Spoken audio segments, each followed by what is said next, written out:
It's asking us to turn our perceptual world over to the Holy Spirit, over to God, go over to, hooking arms with Jesus, whatever works for you, that in that concept of saying, I do not go this alone, and I'm willing to see it differently.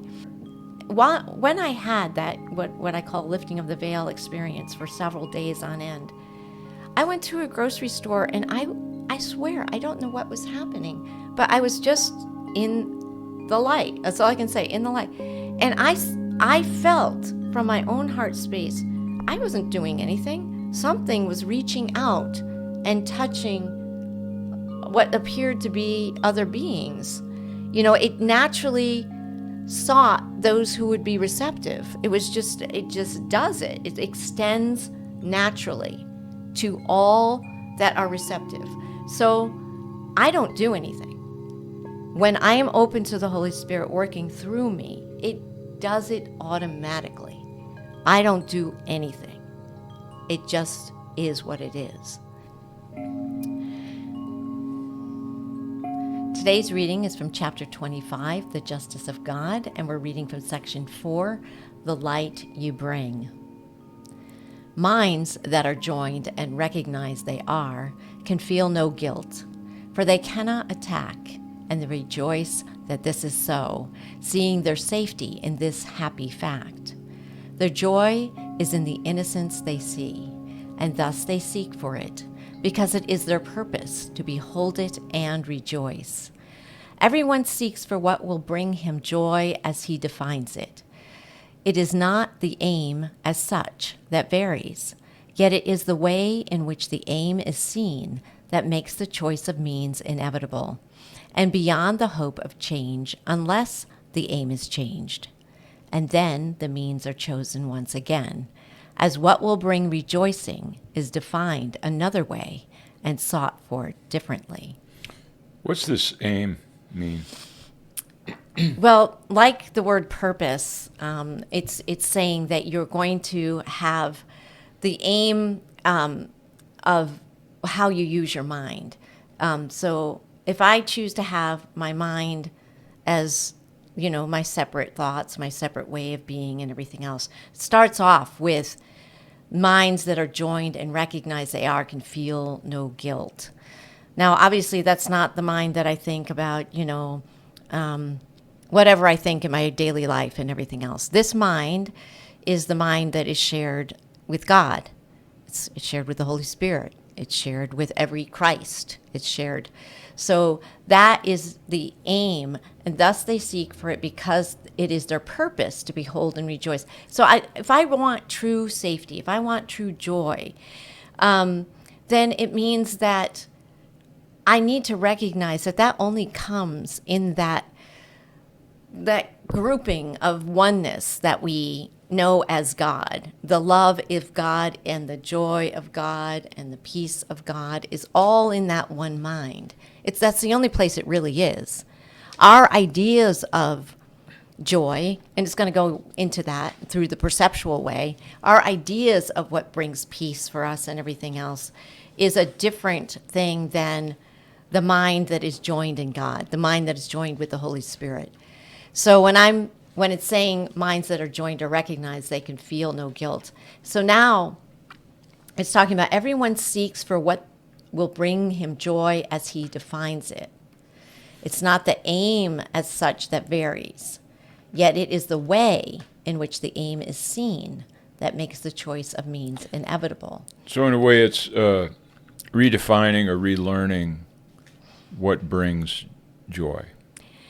Yeah, because it is. I want joy. Everybody wants joy. Everybody wants happiness. Yeah, that's the aim. Is everyone wants joy. Everyone wants happiness, and so that's what it is. The aim for that. But we have to understand how we do it through perception, which is in the next paragraph.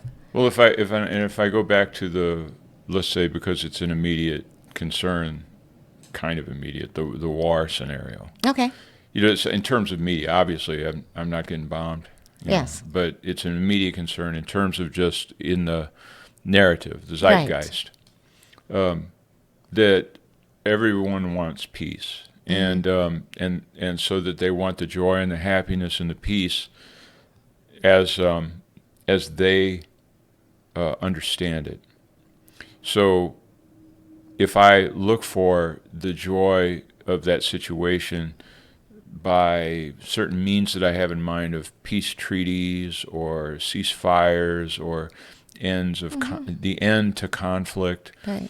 then I can be unhappy in a protracted way. It can just be an ongoing seeking. Yeah, of, because it usually does not. The ways of the world does not fulfill our ideas. There's always, it'll be peace for this amount of time. It's a little temporary thing, and then there's something else that needs to change, and there's something else. The question would be, in a way, is I asked myself this immediately. It's like, what would be the purpose of experiencing joy when other people are suffering? In other words, other people are being bombed or being ruinated or whatever the thing is.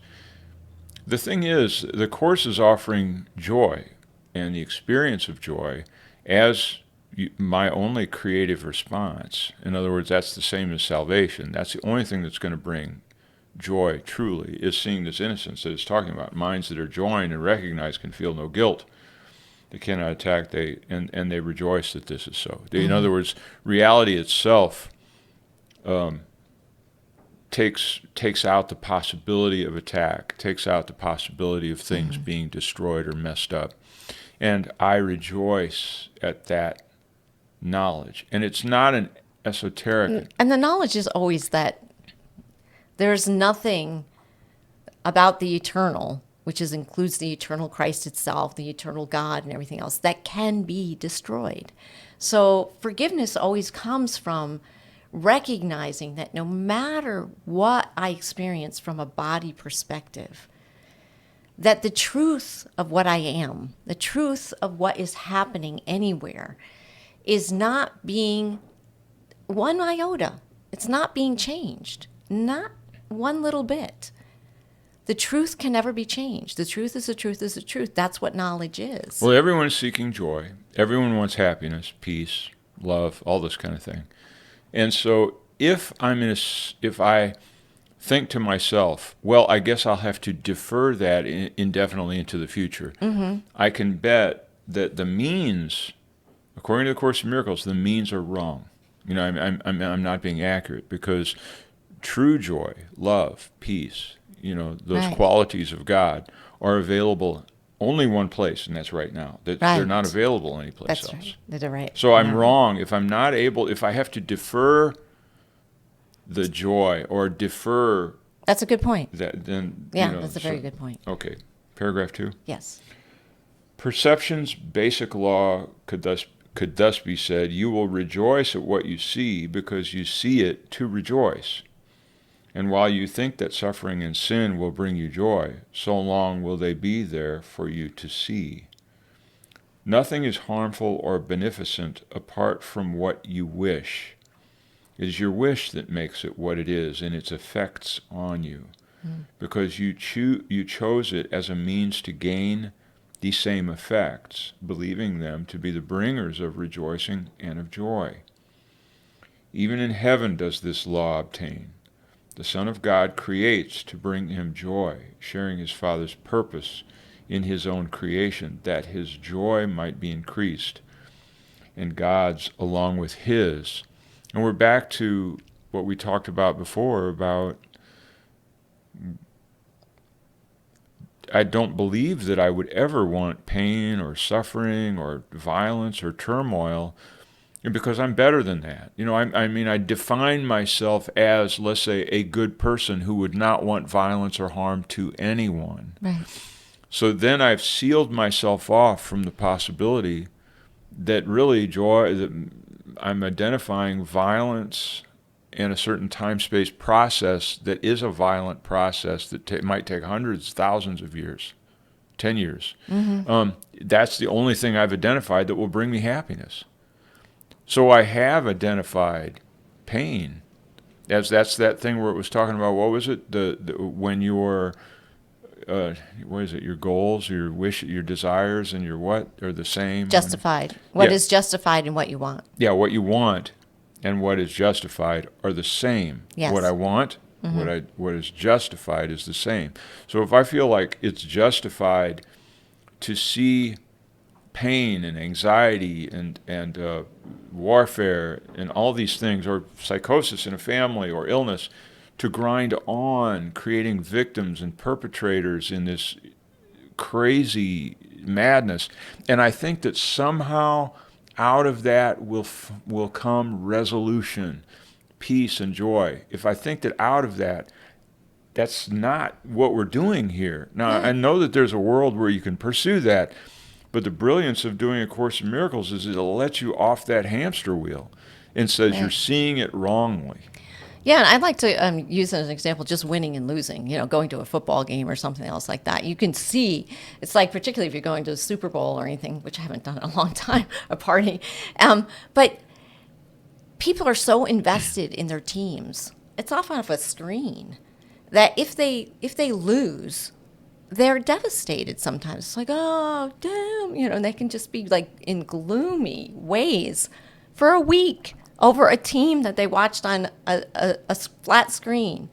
If they win, the fireworks go off and everything is great and the world is good, and so you're stuck in that place of like, my suffering and my joy comes from just like choosing which side I decide is going to be my team. It seems we're very arbitrary in what brings us joy and what brings us pain. Well, I know, but along those lines, who's the golden boy for the Patriots? Who is the quarterback? What was his name? Tom Brady. So let's say you have the New England Patriots and they win the Super Bowl devastatingly. I mean, it's like, well, let's say they don't win it devastatingly. Let's say they win it 50-49, 10 years in a row. Then they win it 15 years in a row. God, people get tired. They want them to lose. And Tom Brady keeps being there. They want him to lose. At some point, a person goes, wait a second. This is rigged. Yeah. And it's always, let's say the win is always at the last second. Yeah.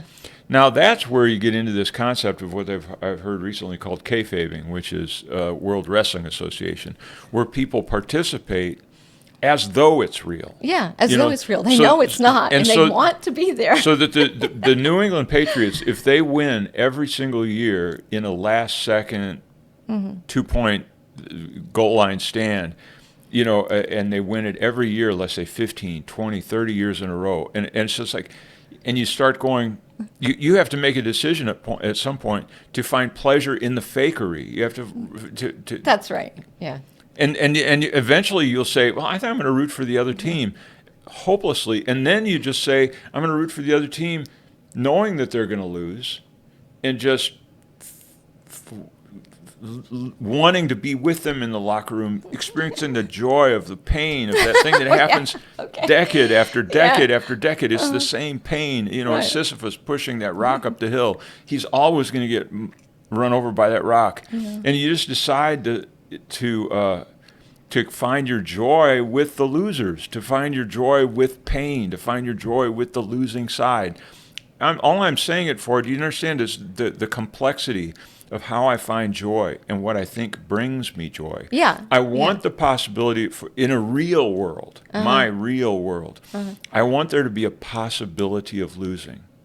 Well, that's part of the mad idea. Yeah, it is. Yeah. Yeah. That's why we did this. Yeah. Is because to have the possibility of losing. I mean, so much of our entertainment is based on this, who wins and who loses. All the competitions are just all this, and we love it. We love that kind of like, well, this against that, this against that. So the question is, and then when it's bombs going off, this against that, we're like, holy mackerel, game's gone too far, Well, and the question is then, what really brings you joy? What's the thing that's, is it Evel Knievel? What brought him joy was the possibility of having all of his bones broken. Is that, that had to be a possibility. Breaking the record of whatever, jumping over something off of it's always breaking records.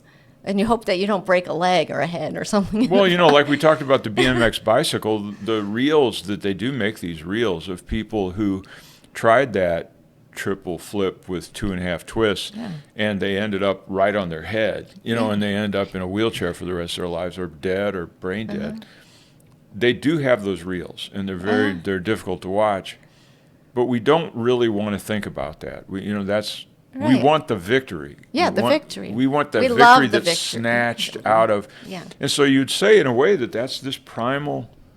The mad idea was to create a sense of joy that's in contrast to the losing effort, the losing, the underdog. The stakes, it's stacked against me. God has stacked the world against me, but I can pull a victory out of there somehow. I can pull a victory out. And so that I have my sense of joy only at the risk of desolation. Yeah. Go down, well, there's only other place to go up, Right. If you fall, lose everything. Okay, let's just take it out again. It is your wish that makes it what it is in its effects on you, because you chose it as a means to gain these same effects, believing them to be the bringers of rejoicing and of joy. Even in heaven does this law obtain. Now it's showing the mirror effect of how heaven works, like in the other one, but I'll go back to that. Even in heaven does this law obtain. The Son of God creates to bring him joy, sharing his Father's purpose in his own creation, that his joy might be increased and God's along with his. So this is, joy through extension in creation. It's just sending it, God is whole, and then he's got fingers that go all out like this is the way I look at it, and every one of us is an extension of it. And so there's great joy in that. There's great joy in being part of that love extending. And love, what is it and that we did in the last one? Love creates itself. It only creates itself, not like itself. It creates itself. And so that being said, we are a part of that creation. I mean, it creates itself. It's in me, it's in you, it's in everyone, which is great when you can recognize it. Okay, so love creates itself. Love is an experience. Love is its own justification. Yes. Peace is its own justification. In other words, I don't have to justify certain actions to achieve peace or love or joy. The experience of it is the justification. So it's all at the same time. Whereas the pleasures that we experience here are all temporal. Efforts are justified in order to win the day. Yes. It's Yes. it's the time-space Right. gap Right. in all things. Right. And so, when we put our efforts into something, whatever it is, that you're creating or, participating in, and then, let's say, you're painting a mural or whatever, and it's like, voila, and it's done. And it's like your joy at people looking at it and going, wow, great mural, and everything else. And you like what you did and everything else. And that's your joy.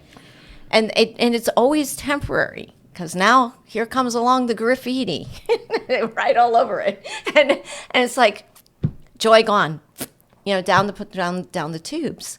So, I mean, it's all just based on these very moments that are going up and going down and going down. If I go back to the Tom Brady and the New England Patriots winning decade after decade in some form, either kayfabing or a rigged game, or just a situation where you kind of lose interest because the nature of a football game is that struggle. That's the nature of that game.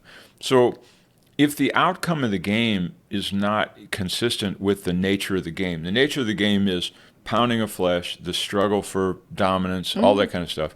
If that doesn't succeed in rewarding the value system of hard work, sacrifice, strategies, and all these kinds of things, if the outcome doesn't justify the value system that the game is meant to display, strength of character, courage, or whatever I'm not a football fan, but if it doesn't display those things, you lose interest. So the deal is, what on earth would you do that justifies itself? Well, I'm reminded of something that a guy who was into a Rudolf Steiner, eurythmy, he suggested that the first Olympics weren't about winners and losers. There weren't winners and losers. It was about emulation. Oh. The original Olympics were not about the struggle for dominance at all. So The javelin was Zeus throwing a thunderbolt. Oh, okay. And so that the idea is the form of the guy throwing the javelin should evoke in the viewers the sense that they have seen Zeus throw his thunderbolt. Isn't that something? I did not know that. That would be what it was. Or the discus has to do with the sun, Helios, Yeah. the arc of the sun across the sky. So it wasn't how far you throw it or how muscular the guy that throws it. It's the idea of that perfect arc and the release of seeing Helios going across the sky like that. Huh. And so that all of the Olympics and the running, all the races was fleet of foot. So you felt not that it was the fastest person, but it had to do with who looks the most like Mercury, dancing over this thing. So you have those, the fleet of foot. So those would be emulation of godhood, of Godhead, seen in physical activities. So what happens with us is if you, like in the case we were talking about the war earlier, if I've already identified that this side or that side or these people or those people are good, those people are bad, I've already identified, then it will be very difficult, if not impossible for me to see peace or joy on terms other than what I've already dictated, which is Right. my You get good, what you want in your my mind. good guy has to win or I have a bad time. Right. My bad guy has to lose or I have a bad time. Right. So just to recognize, right? Don't you think that's Yeah, I do. okay? But that there is sort of this mirroring effect as perception's basic law. You will rejoice at what you see because you see it to rejoice, and then God's law, in which the Son of God creates to bring him joy, sharing his Father's purpose in his own creation, that his joy might be increased and God's along with it. So they what we do perceptually to create joy, God already did, has already done. It's like we're trying to mirror it, but we can never reach it. We try to emulate it, as you said, but it always fails. It's always going to fail here because it's based on the laws of separation and the laws of good and evil. So in this world, we can't, through our perceptual realities, if we don't give up, just relying on our senses to know, quote, know, then we'll always fall short because we need to rely on God to give us new vision. And that takes relinquishing what I think is going on. Well, and along those lines, when God, at the end of the 7 days, and he looks down at everything and says, or at the end of each day of creation, he says, I see it as good. It's good. It's good. It's good. And then he ends and he takes a day of rest or whatever. So if I want to emulate God, I'm not suggesting that, that the Bible is that definition. I'm using it just as a superficial example. If the way that I would emulate God would be to, let's say, look at the world, let's say the wars or the disasters, and look at them and say, it's good, it's good, it's good. Well, you know how insincere that is. It's fakery. You don't feel it that way. So, because the only way that you can, as this one guy said, the only way to know God is to be God. Right. It's the only way. And the only way that we can be God is to be invaded by the mind of the Holy Spirit. That's right. Yeah. So with the mind of the Holy Spirit, I can look at the war Right. and say, it's not good. really an invasion. It's actually a relinquishment of my It's own a mind, right, of my own mind, yeah, exactly. in my own ways, and then it comes in. Right. Okay. Am I reading now or is 3? Yeah, 3. Sorry. Paragraph 3. You, maker of a world that is not so, take rest and comfort in another world where peace abides. This world you bring with you to all the weary eyes and tired hearts that look on sin and beat its sad refrain. From you can come their rest. From you can rise a world they will rejoice to look upon, and where their hearts are glad. In you is a vision that extends to all of them and covers them in gentleness and light. And in this widening world of light, the darkness that they thought was there is pushed away, until it is but distant shadows, far away, not long to be remembered, as the sun shines them to nothingness. And all their, quote, evil thoughts and sinful hopes, their dreams of guilt and merciless revenge, and every wish to hurt and kill and die will disappear before the sun you bring. Now the question that I have about this is, what is this gift of a son? What is this gift of son? That take rest. The last sentence. How there, is it that you bring the sun? What is it that I'm bringing to the world, to the weary world? What is this? As soon as you say I and you point to the body or whatever, it's really the I am presence. It is the Christ within you, maker of the world that is not so. Take rest and comfort in another world where peace abides. So again, it's asking us to turn our perceptual world over to the Holy Spirit, over to God, over to, hooking arms with Jesus, whatever works for you, that in that concept of saying, I do not go this alone, and I'm willing to see it differently. So this is it's saying at this point that you can be that light. You can be the light that dispels the darkness. Not Joanne herself or Joanna. It's just, you just allow. There's more of an allowance to have the world show you, reflect back that the Holy Spirit is with you, that God is with you. So that with that, peace comes back, is returned, remembrance begins to be returned, even in short moments and everything else. And with that, you naturally, without even trying, it's just does what it does. I'm just going to share, when I had that, what I call lifting of the veil experience for several days on end, I went to a grocery store and I swear, I don't know what was happening, but I was just in the light. That's all I can say, in the light. And I felt from my own heart space, I wasn't doing anything. Something was reaching out and touching what appeared to be other beings. It naturally sought those who would be receptive. It just does it. It extends naturally to all that are receptive. So I don't do anything. When I am open to the Holy Spirit working through me, it does it automatically. I don't do anything. It just is what it is. And so love creates itself. And it goes to where it can be remembered, is the way it seems. That's what it seemed like, at any rate. Well, as usual, I want to pull it into a more mundane or pedestrian experience. But we're talking now of being that very light that isn't pedestrian. It's not pedestrian.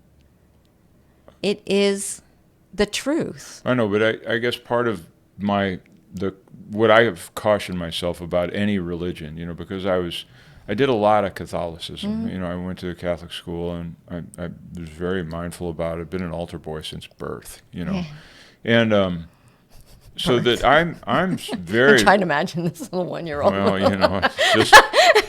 just about. Anyway. It popped out. But anyway, so I'm suspicious of deferred virtue. I'm suspicious of a virtue that is not experienced in the now, that's right now in this place, that I don't have any, really even a choice. Understanding the word agency is sketchy because it's the Holy Spirit is the agent. Yes. And that if I partner with the ego, then the ego is the one that's sort of making the decisions, like that kind of a thing.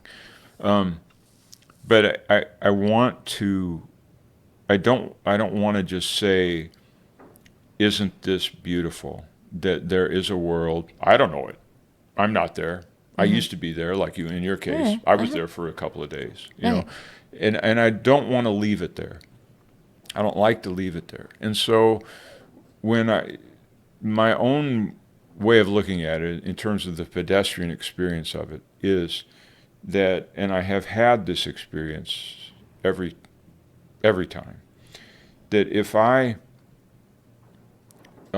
pick up the lesson for the day and I'm doing that lesson, and I don't just say it rote. I'm not just trying to just Memorize repeat it. the words. Sometimes I'm not that available to the lesson, right? I'm not that, I there's something else between me and engaging it. But often if I've gone through some difficulty, some problems, or that I have a worry on my mind, I have to go to the lesson as my better sanity, because my own life doesn't feel like it's working that great. Okay?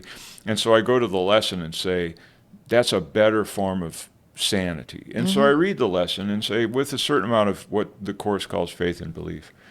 And I pick up words that may or may not, like what was today's that we did. I can't even It's remember. about creation. Reading gentleness is all I see. Yeah, creation's gentleness is all I see. Now, obviously, creation's gentleness is all I see. That was the lesson. And I you grab onto that and you read the text, and that's not the case. It's hot. It's humid. I'm riding the bike against the wind. Things are difficult. But when I hold that, and I've had a humbling encounter, let's say with somebody in my life, somebody, and I've had this humbling encounter, even a humbling encounter with myself, feeling like I'm not up for it. I'm not up for the grand and glorious. The ego is insufficient for all this. And so I have this general sense of even melancholy, in a sense, that the grand and glorious vision is over my head. I can't get there. I don't have that available to me. So I do the lesson, and I let that be my mind. I let that be my grand and glorious. And I cling to it like a child, like I'm needy, and I need this other way of seeing things. And when I have that, even if it doesn't feel like the lesson is, I'm getting it. I don't feel like I'm having Holy Spirit experiences. Right. Whenever I'm in that modality, and I go out and meet the world in whatever situation I find myself in, I can feel that the people around me, they're not challenged, but there's a more welcoming meeting place between me and those other people. It's more welcoming. It's not the usual, Phil's a smart ass, or, his usual bullshit, or whatever it is that's going on. Even though I'm still myself, I'm not, there is a kinder connection with me and people, whether it's at a grocery store or in some sort of a group I might go to, or with you and I. Right. There's or with one of my kids, or on the phone or something like that. There's a kinder meeting place that is because I sense myself having felt defeated. I let this other go ahead of me, and it's in the form of just doing the lesson. And when I'm done, at the end of the day, I have to come to a conclusion. I say, the day went well. Yes. That's usually the case. I felt humbled. I felt melancholy. I didn't feel up to the challenge, whatever it was. I did not feel up to the challenge. I did not feel victorious. But I did feel like I was in good hands, and I felt like others benefited. There is that feeling in the pedestrian sense. Yes. Does that make sense? Yeah. Okay. Paragraph 4. Would you not do this for the love of God and for yourself? For think what it would do for you. Your evil thoughts that haunt you now will seem increasingly remote and far away from you. And they go farther and farther off, because the sun in you has risen, that they may be pushed away before the light. They linger for a little while, in twisted forms, too far away for recognition, and are gone forever. And in the sunlight you will stand in quiet, in innocence, and wholly unafraid. And from you will the rest you found extend so that your peace can never fall away and leave you homeless. Those who offer peace to everyone have found a home in heaven the world cannot destroy, for it is large enough to hold the world within its peace. We want to get this understanding. It's a symbolic language of a rising sun, of a sun rising within myself, an inner light. It's said that the light, the lamp of heaven is not going to come into my Perceptual world, my Right. perceptual world. But the Right. sun does rise within you to shed light on that world. Right. There's always a sense of allowing to me, like when one time we were reading and everything else, and it had to do with the birth of the Christ within, and you could almost like visualize like baby Christ or whatever within your own heart and everything else, and then it just, the radiation starts to come back out, and they're all metaphors. I mean, how often do we experience this? I guess as much as God's grace. I don't really know. Or, I don't really know how it just becomes more and more pervasive, except that, exactly as you had stated before, you notice that the day went better. You notice that when you do apply what the Course is saying, that you have those moments where it feels as though what I thought was going to be a dark moment or whatever else, it just fades away. It's not a big deal. It's just something else took place. Well, okay. Another pedestrian look at it, using the world situation, because I know that I've seen some people are very, very alarmed at what's going on, whether it's we've got enough to worry about, right? Yeah. There's so many, there's 3 hot spots, and there are apparent good guys and bad guys depending on what side you're rooting for, what team you're on. That's a situation where if I look at it and I say, I know what's going on, I've got the political science background or armchair politician type, I can understand it, and it's obvious to me that this person's bad. It's obvious to me that this person is ill-behaved or good, or it's obvious to me that this group or whatever is victim and this group is perpetrator. All these things are very, very obvious to me. If I'm honest with myself, I experience the pain of not knowing, the pain of being ineffective, the pain of not being able to reach in and change those things, or throttle those players and force them into the conformance that I want them to have to bring peace and stuff. I can feel that pain. And you realize that pain, that it's really anger, murderous rage, as the Course calls it. Yes. It's masking a great sense of loss. It's masking a great sense of fear and sadness. And if I can actually go into that and realize, and this again is a common experience, anger does give way to sadness. Yes. Every time. And deep, deep sadness often gives way to anger. The sadness is there because there's some angry business you want That's to do, right. and the sadness, the anger is there because there's some sad possibility that I can't deal with. So if I recognize that if I feel like the world is going to mow me over, and I animate what we would call anger or an aggressive spirit, it's easier to work with that than it is, in other words, anger is hot, and sadness is cold. Cancer is a cold illness. They call it. It's Repressed anger. Yeah. And so if you let yourself feel angry, then you can manage it. You can work with that and discover the other kind of sadness that might be underneath that anger. That it's very, very difficult to go from just a sense of victimization or coolness and to find where you can go from this. I'm saying all this because once you get to those points and you're seeing a world situation that's asking for either sadness that gives way to anger or anger that gives way to sadness, however it surfaces, and you lay down your weapons, and the weapons being always mental tools. I know who's bad. I know who's good. I know what's going on. all of I our know what's on. judgments. You Yeah. lay those weapons down and say, I don't know. That's it. I don't know. That allows this other voice where you can allow a sun to rise. Right. You can allow this dawning, and it's the dawn of the Christ, is what it is, to shine a different light on that, so that when you see people and they're talking about the end of the world, or they're talking about some victim perpetrator situation, you can say, well, I don't know. I don't know. And you can say it with conviction. And that, even in the conventional sense, makes the world a little bit less charged, and a little, even in the conventional sense. Right.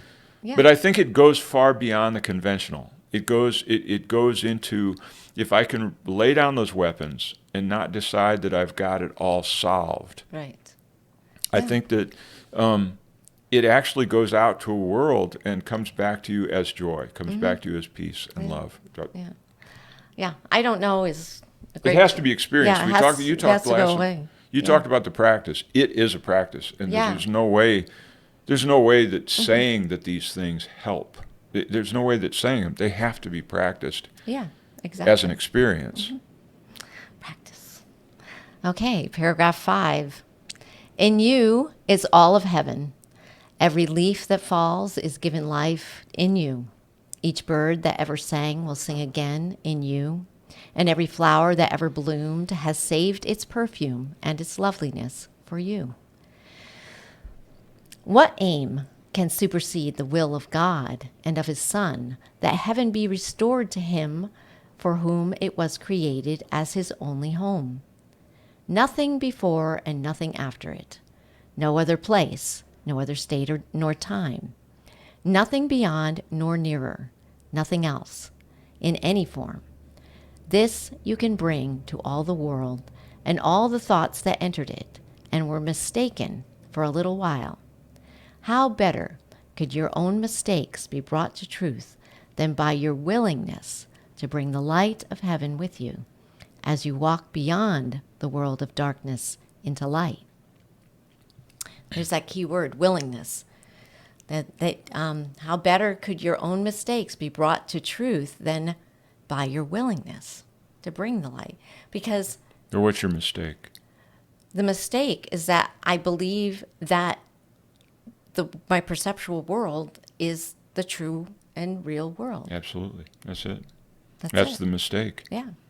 Everything. I mean, every day, I make what's important, and everything else of what I need to be up to and whatever. It doesn't matter.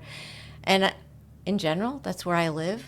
And then we have those moments, as you said, where you just take a lesson or a mantra or whatever, and you take it with you, and you pause. If you have moments to pause, and that's when you can sense that something else is there with you. And the willingness is, to me, the key. It says, in you is all of heaven. In you is all of heaven. I mean, that's hard. It says, where's heaven? And we look to the skies and we look everywhere else. No, it's in you. And I love, the language sometimes of the Course is so poetic. It's like every leaf that falls is given life in you. And it talks about in other places where the trees bend to you and these various things. Only when perception is returned to vision do we experience those things. And only through that word, willingness, is it possible. Anything else? Well, you can drop that like a bomb. You can just kind of let it lay there.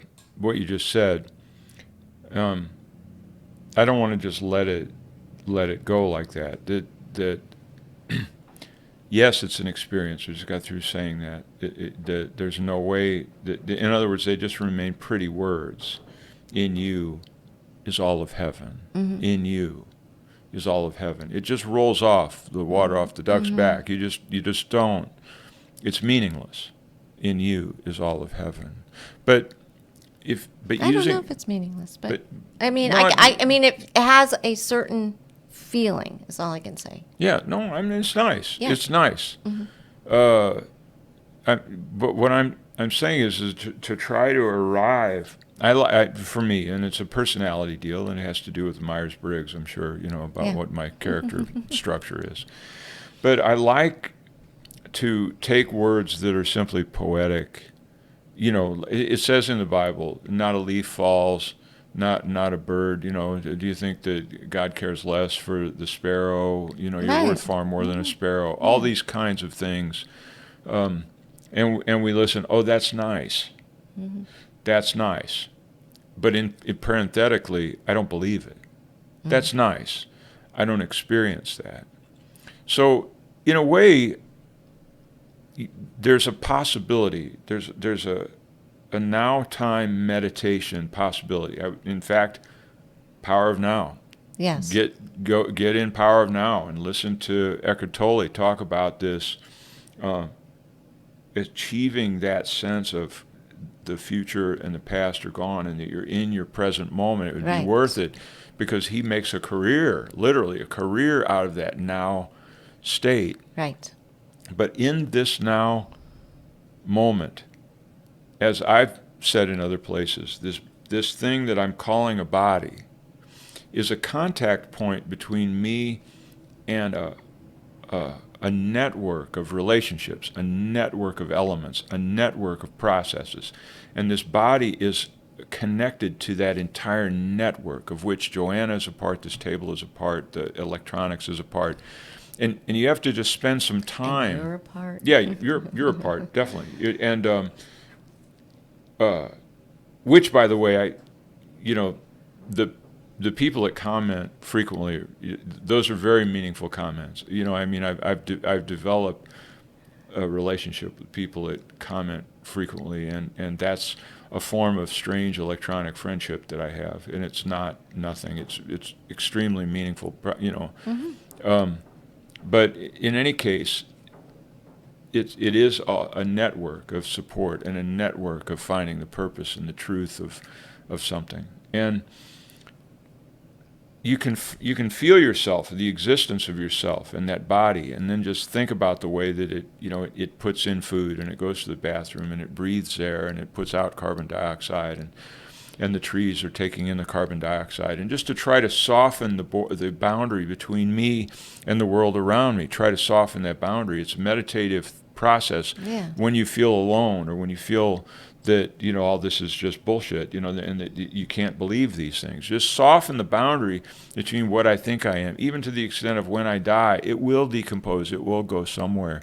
And if I'm afraid, well, now that's the end of me, I won't be able to go anywhere. Well, the thing that won't go on is the fictional self, that part of me. But as we've talked about, or at least I've talked about a lot, the fictional self has beliefs about itself, but this movement of my hands, this movement of my mouth, this desire to express an idea is not generated by the fictional self.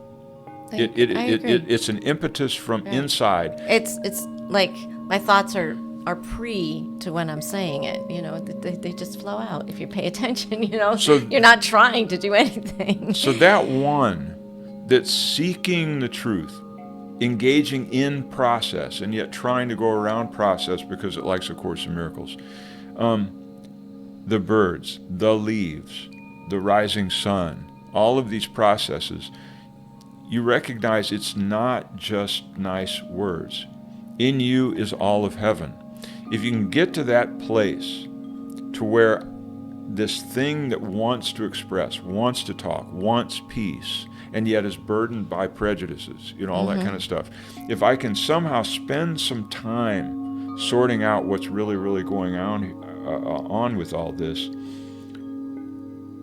in you is all of heaven. The fact is, I'm not other. The body self that I'm consider my body is not other than a timeless, spaceless process that reaches out and infuses and intermingles with all other aspects. It's a meditative process, again, power of now. And if you go through that, it is enriching, and it also is very comforting to know that I'm not really here by myself. Right. I agree. So, In you is all of heaven. Thank you. thanks.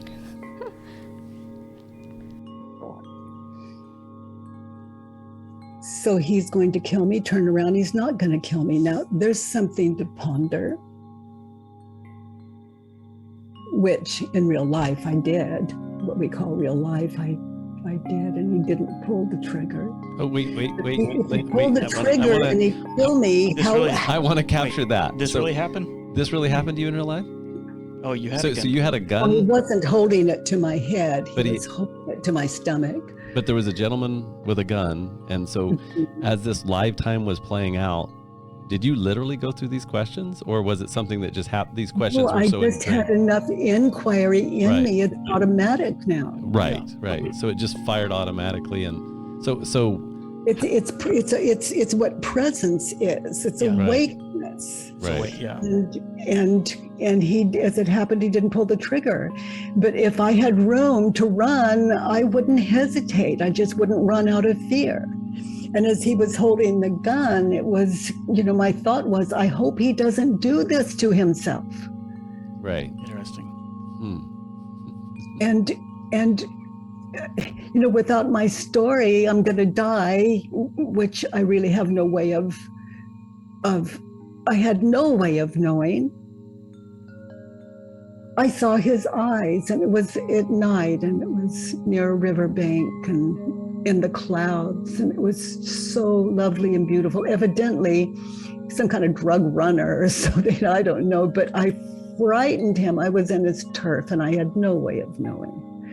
And he was terrified, and I looked into his eyes, and I could see it. The moon was just that bright, and oh my goodness. If he pulled the trigger, I was dying with a friend. And I hope he doesn't do that to him. And I think my life, the way I've lived it out since inquiry found me, that's a way of life. It's our birthright is a fearless life. Freedom is our birthright. Yeah. And there is a way, and I don't know, I don't know how clear my words have been here, speaking of inquiry, but I can say that anyone with an open mind can find freedom. If I ask myself, for example, he doesn't care about me, and I ask myself, is it true?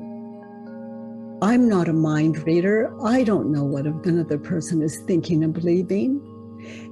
And even if he tells me he cares about me, I don't know if it's true. I can't know another person's mind, but can I know my own? That's the thing. That's the thing.